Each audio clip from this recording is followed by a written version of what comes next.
Halo Kanisian, selamat pagi semuanya. Salam sehat untuk kita semua. Ya, kalian sudah melakukan beberapa kegiatan di minggu-minggu ini seperti live in, ya teman-teman. Pasti banyak pengalaman-pengalaman yang bisa kalian ambil, bisa kalian dapatkan dengan orang-orang di sekitar sana, ya. Nah, teman-teman, seperti apa yang Bapak katakan sebelum kita melakukan beberapa kegiatan, eh, kita akan memasuki materi baru, ya, teman-teman. Materi baru kita ini yaitu materi ekonomi, di mana kita akan membahas perdagangan internasional, ya. Di semester 1 kalian sudah belajar perdagangan antar daerah, ya.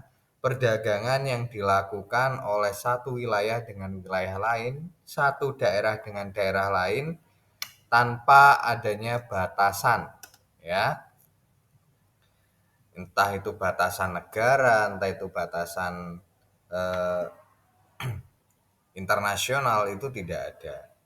Oke, sebenarnya secara konsep, secara teori, perdagangan internasional itu tidak jauh berbeda dengan perdagangan antar daerah. Hanya perdagangan internasional itu lebih mencakup wilayah atau daerah yang sangat luas. Ya, salah satunya mencakup negara-negara lain. Oke, di materi baru ini kita nantinya akan membahas perdagangan internasional, teman-teman. Nah, ini adalah tujuan pembelajaran kita. Jadi, tujuan pembelajaran kita tentunya yang pertama itu Bapak harapkan kalian itu dapat menerangkan kerjasama ekonomi antar bangsa atau antar negara. Ya, jadi setiap negara itu pasti memiliki suatu hal yang dapat dijual ke negara lain. Kemudian menelaah kegiatan perdagangan dalam perekonomian internasional. Oke. Menganalisis perdagangan, perkembangan penduduk Indonesia dan mendesain pengembangan ekonomi kreatif berbasis teknologi. Gitu. Oke. Seperti itu teman-teman. Jadi tujuan pembelajaran kita itu ada 4 poin. Jadi Bapak harapkan melalui materi ini nantinya kalian bisa belajar lebih dalam sehingga nanti ketika PAS kalian dapat mengerjakan. Ya, begitu teman-teman. Oke, kita akan masuk ke materi. Nah, ini adalah sebuah gambar, ya, sebuah gambar animasi di mana di gambar ini menunjukkan seseorang berbelanja melalui online shop, melalui COD seperti itu. Ya. Oke. Perdagangan internasional kalau kita melihat konsepnya secara luas, ya, secara menyeluruh, perdagangan internasional di zaman sekarang itu tidak ada batasannya, ya.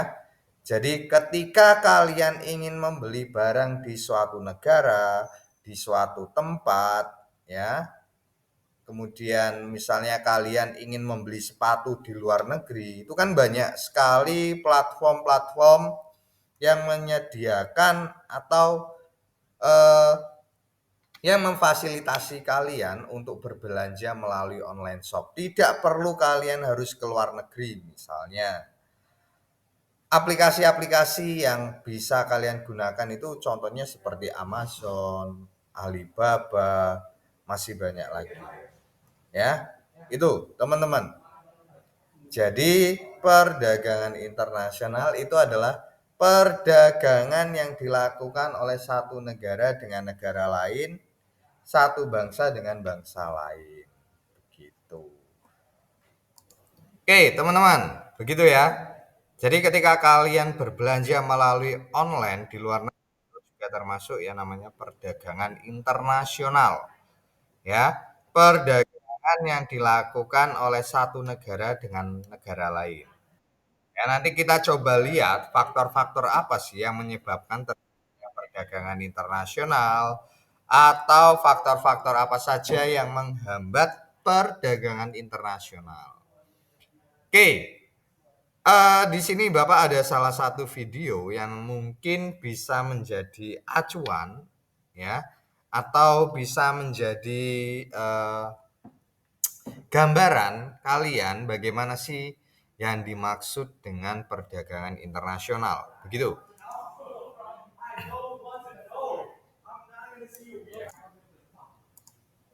Oke, kita mulai. Sebentar. Aduh. Oke, teman-teman. Begitu ya videonya. Jadi nanti kalian bisa melihat lebih jauh ya. Contoh-contoh dari perdagangan internasional itu sendiri ya, teman-teman. Jadi perdagangan internasional itu tidak selalu yang berkaitan dengan jual beli barang ya. Tidak berkaitan dengan hal misalnya orang itu bertransaksi. Tidak hanya itu saja.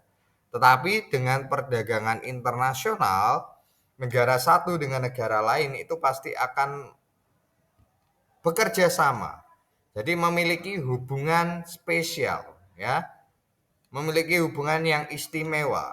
Sehingga jika suatu negara mengalami kesulitan misalnya, mengalami kesusahan, maka yang akan terjadi negara lain pasti akan membantu kalau kita sering bekerja sama. Ya, itu. Nah, teman-teman, di sini ada salah satu gambar ya.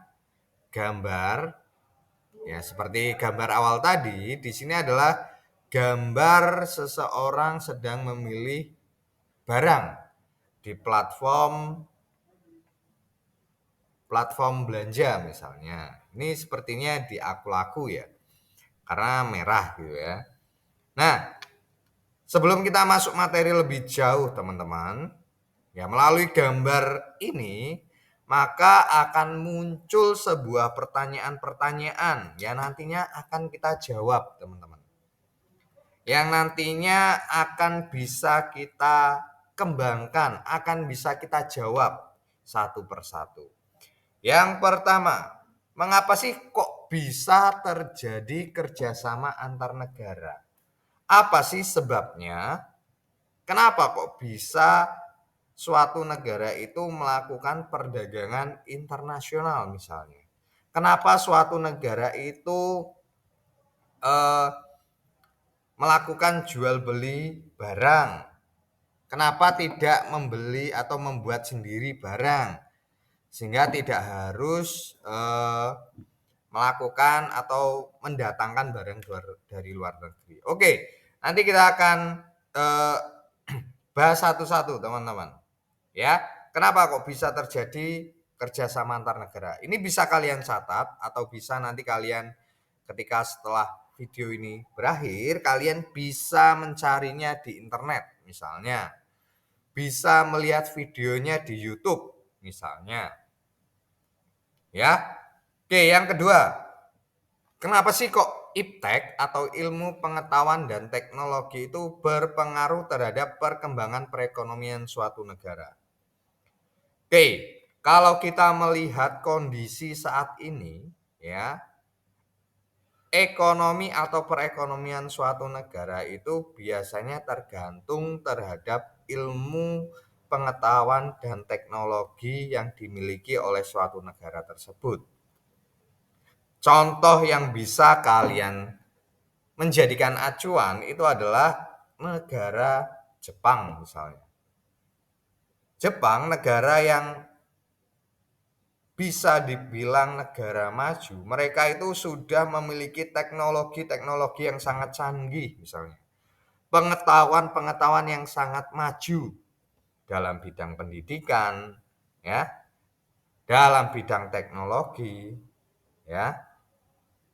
Maka tidak heran jika kita melihat Jepang itu menjadi negara maju. Ya, kalau kita melihat sejarahnya, ketika Jepang dibom oleh Amerika, terutama di Hiroshima dan Nagasaki, Jepang itu berkembang secara pesat, ya. Jepang itu berkembang secara pesat. Salah satu yang menyebabkan Jepang menjadi negara maju itu adalah ilmu pengetahuan dan teknologinya, ya.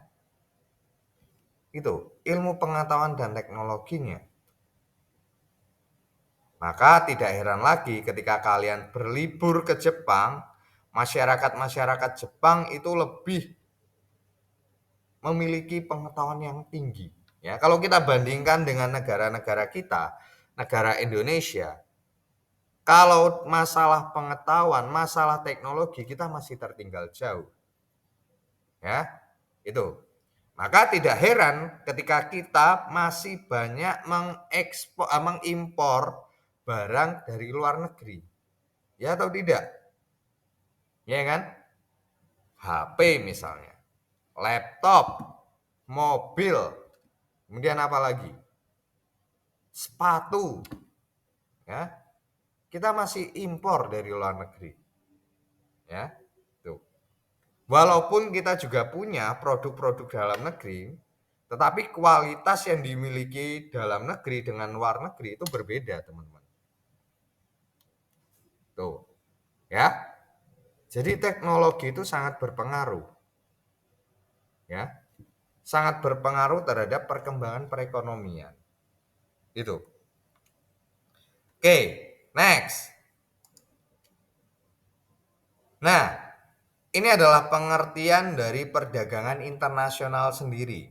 Kalau kemarin di semester 1 kalian belajar mengenai perdagangan antar daerah, di mana perdagangan antar daerah itu adalah perdagangan yang dilakukan oleh satu wilayah dengan wilayah lain, satu daerah dengan daerah lain. Ya. Berbeda dengan halnya perdagangan internasional itu sendiri, teman-teman.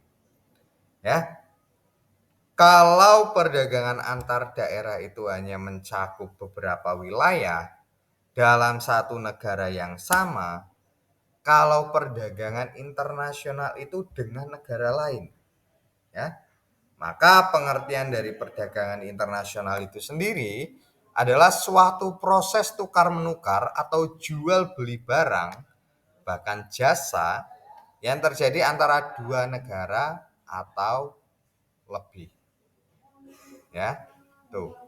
Jadi perdagangan internasional itu adalah proses tukar menukar atau jual beli barang, ya, yang terjadi antara negara satu dengan negara yang lain. Misalnya, selama ini Indonesia itu bekerja sama dalam bidang ekspor, bidang impor dengan negara Cina misalnya. Ya, itu adalah yang namanya yang bisa dikatakan dengan perdagangan internasional. Ya. Jadi perdagangan internasional itu tidak selalu kegiatan jual beli barang maupun jasa, ya, yang terjadi antara dua negara atau lebih. Nah, oke. Maka di dalam perdagangan internasional itu terdapat faktor pendorongnya, ya. Seperti apa yang tadi di awal terdapat pertanyaan, kenapa sih kok bisa terjadi perdagangan internasional? Kenapa sih negara itu harus melakukan jual beli barang ke luar negeri? Kenapa sih kita harus mendatangkan barang dari luar negeri? Ya. Kenapa orang itu membeli barang dari tempat kita kemudian dijual ke luar negeri? Ini jawabannya, teman-teman. Ya. Jadi faktor pendorong perdagangan internasional itu ada beberapa poin. Perbedaan sumber daya alam yang dimiliki oleh setiap negara. Ya. Jadi kalau kita melihat, teman-teman, suatu negara dengan negara lain itu memiliki sumber daya alam yang berbeda-beda. Ya. Negara lain dengan negara kita itu juga memiliki iklim yang berbeda, suhu yang berbeda, cuaca yang berbeda, ya. sumber daya alam yang berbeda pula. Maka tidak heran jika negara kita dari zaman dahulu itu sudah diminati oleh negara-negara luar, ya. Salah satunya yaitu ketika terjadinya penjelajahan samudra oleh bangsa Eropa pada waktu itu, ya. Salah satu tujuan bangsa Eropa datang ke Indonesia yaitu untuk mencari rempah-rempah. Kenapa kok bisa mencari rempah-rempah? Karena di negara Eropa, salah satunya di negara Eropa itu tidak memiliki sumber daya alam yang sama, ya. Salah satu sebabnya kenapa sumber daya alamnya berbeda yaitu adalah iklim atau cuaca, ya. Cuaca yang dimiliki, iklim yang berbeda. Kalau di Eropa sering musim dingin, di Indonesia tidak. Karena Indonesia sebagai negara tropis, negara maritim yang memiliki berbagai sumber daya alam. Hutan misalnya, laut, ya.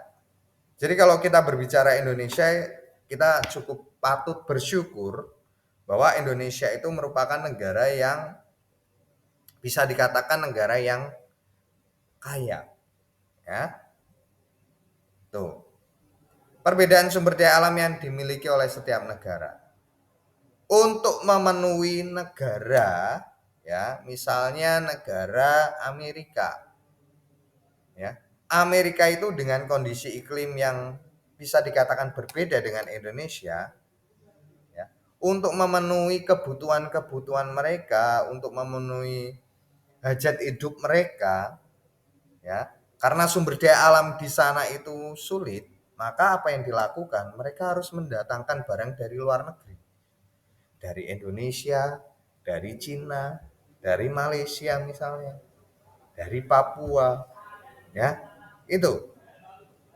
Jadi faktor pendorong perdagangan internasional yang pertama itu adalah perbedaan sumber daya alam yang dimiliki oleh setiap negara.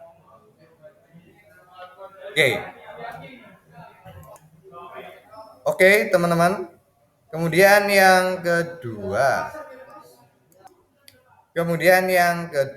yaitu perbedaan tingkat kualitas sumber daya manusia. Oke, ini teman-teman. Ini teman-teman yang harus kita perhatikan, ya. Jadi selain perbedaan sumber daya alam, ternyata sumber daya manusianya itu juga berpengaruh. Kenapa? Ketika tingkat kualitas sumber daya manusia itu meningkat, ya.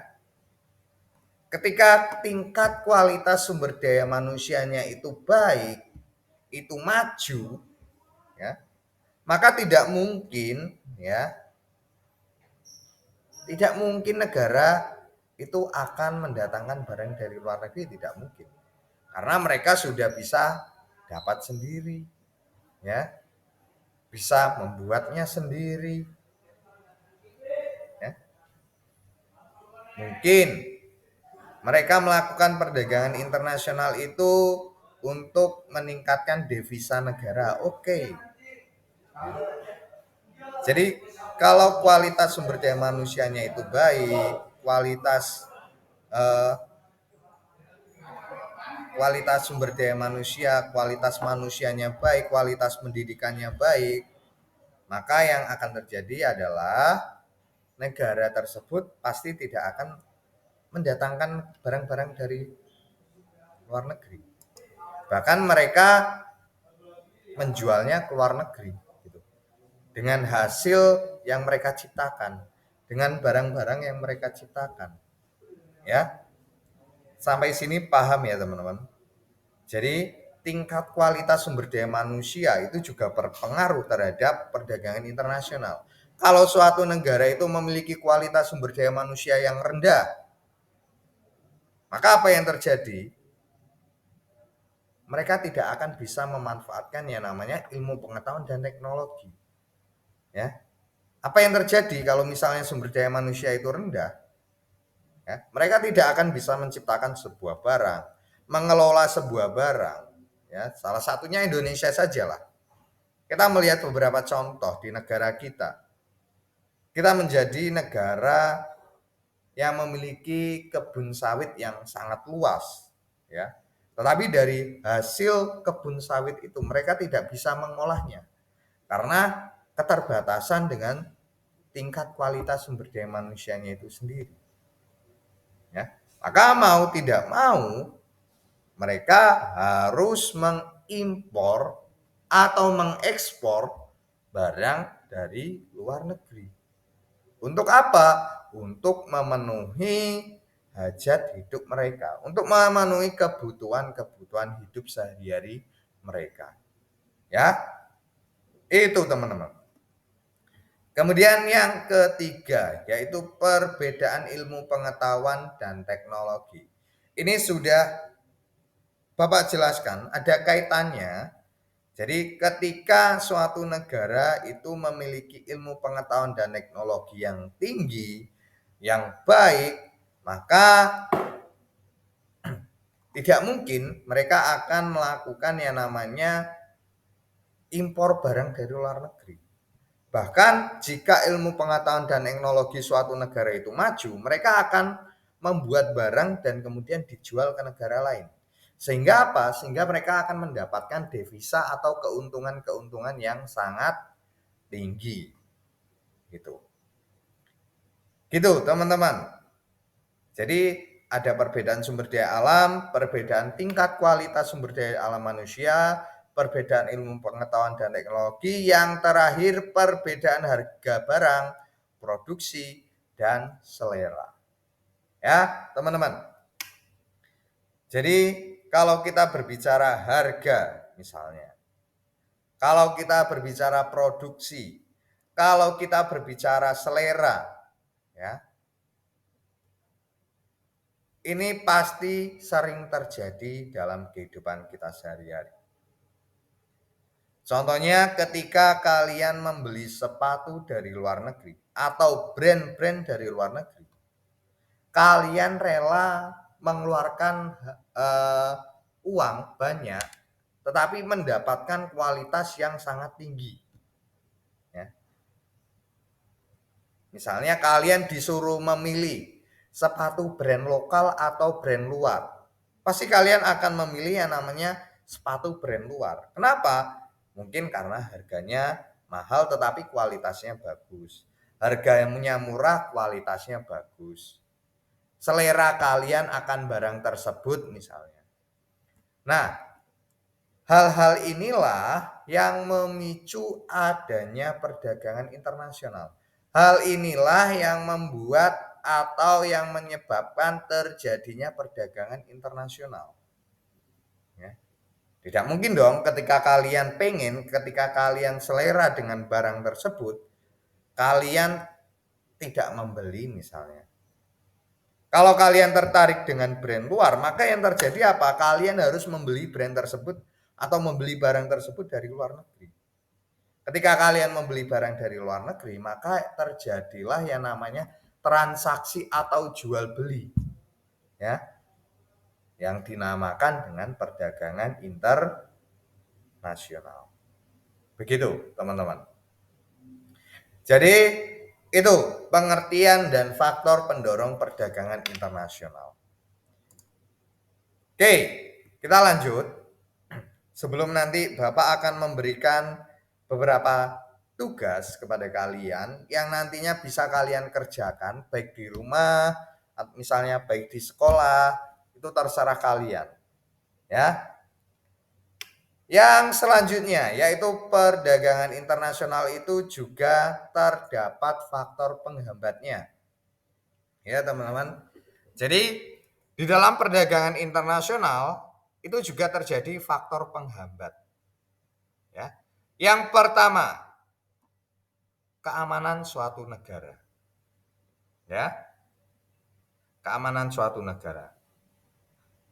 negara satu dengan negara lain itu dapat melakukan transaksi, dapat melakukan jual beli, dapat melakukan kerjasama jika negara tersebut memiliki keamanan negara yang ekstra, yang cukup, yang menjamin. Ya, contohnya tidak mungkin dong ketika ada suatu negara yang sedang berkonflik, ketika ada negara yang sedang perang, ketika ada negara yang sedang kesulitan misalnya, yang sedang mengalami konflik, tidak mungkin kita akan melakukan perdagangan internasional di sana. Ya, kenapa tidak mungkin? Karena mereka sudah kesulitan, ya, kesulitan ekonomi misalnya. Ya. Kemudian tidak mungkin juga negara tersebut mau melakukan atau menjual barang keluar negara tersebut. Itu. Karena hal ini berpengaruh terhadap keamanan negara. Ya. Tuh. Kedua, kebijakan perdagangan internasional dari pemerintah. Nah, ini sering teman-teman. Jadi di dalam jual beli barang, di dalam perdagangan internasional itu terdapat kebijakan-kebijakan yang bisa dijalankan. Salah satu kebijakan yang sangat sering terjadi, ya, yang kebijakan yang sering dilakukan itu adalah kebijakan bea cukai misalnya. Ketika negara menjual barang ke luar negeri itu akan mendapatkan yang namanya pajak, ya, itu mendapatkan pajak misalnya. Kemudian kebijakan-kebijakan seperti misalnya ini aturan-aturan, barang-barang apa saja yang bisa dijual, barang-barang apa yang bisa diterima misalnya. Ya. Jadi pemerintah itu memiliki kebijakan bahwa semua barang itu tidak semuanya bisa diperjualbelikan, dapat bisa diimpor misalnya, tidak, teman-teman. Jadi setiap negara itu memiliki kebijakannya masing-masing. Ya. Misalnya Indonesia itu hanya bisa mengirimkan barang migas dan non migas. Ya. Jadi itu teman-teman. Migas dan non migas. Tuh. Kemudian yang ketiga, rendahnya sumber daya alam. Nah, ini teman-teman. Ini yang sering terjadi. Negara itu tidak bisa berkembang, negara itu tidak bisa melakukan perdagangan internasional karena di negara tersebut memiliki sumber daya alam yang rendah. Ya, sumber daya alam yang rendah. Tuh, sumber daya alam yang rendah. Kenapa? Misalnya di Afrika, mereka memiliki sumber daya alam yang rendah karena kondisi atau geografis negara Afrika itu tidak memungkinkan negara tersebut itu menanam sumber daya alam yang banyak misalnya. Nah, maka apa yang terjadi? Negara tersebut tidak bisa mengekspor barang. Sehingga tidak terjadi yang namanya jual beli, tidak terjadi yang namanya perdagangan internasional. Ya, maka apa yang terjadi? Maka akan menghambat. Gitu. Kemudian yang keempat, pembatasan impor dan penetapan tarif. Ya. Ini yang Bapak katakan tadi. Jadi setiap negara itu memiliki kebijakan atau aturannya masing-masing. Misalnya yang keempat ini pembatasan impor. Ya.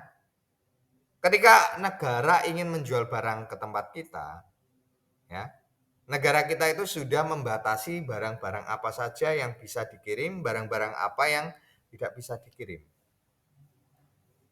Ini. Maka yang keempat ini juga menghambat. Kemudian yang kelima, kurs mata uang tidak stabil. Kurs itu apa? Kurs itu adalah nilai mata uang. Ya.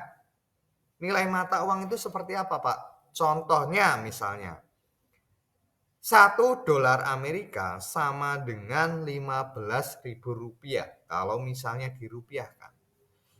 Ya.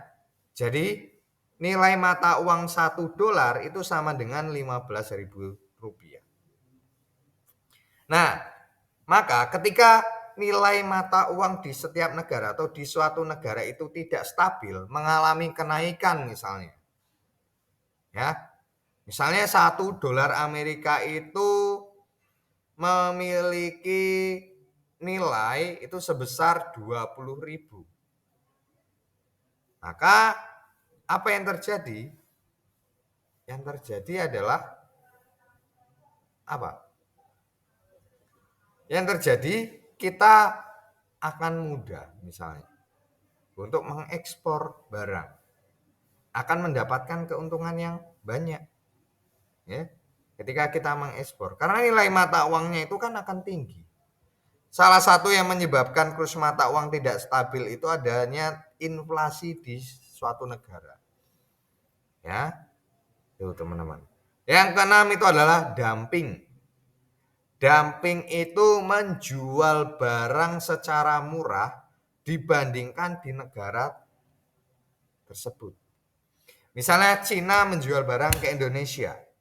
Cina menjual barang lebih murah dibandingkan barang yang ada di Indonesia, yang dibuat oleh Indonesia. Misalnya HP. Indonesia membuat HP. Cina membuat HP. Ya, tetapi harga yang yang dijual oleh Indonesia itu dengan harga murah, ya. Di Indonesia itu dengan harga mahal. Tapi dari Cina itu menjual handphonenya dengan harga murah. Maka apa yang terjadi? Yang terjadi itu adalah apa? Yang terjadi itu adalah permintaan akan handphone dari Cina itu akan banyak. Sehingga akan apa? Akan mematikan produksi HP di Indonesia sendiri. Ya. Itu teman-teman. Jadi itu adalah faktor penghambat perdagangan internasional. Oke, teman-teman, kita sampai sini terlebih dahulu. Jadi nanti akan Bapak lanjutkan di part kedua. Jadi nanti bisa kalian tonton di YouTube, ya, dan bisa kalian subscribe atau like, mohon bantuannya, ya. Jadi nanti kita akan melanjutkan manfaat, aktivitas, dan masih banyak lagi, teman-teman.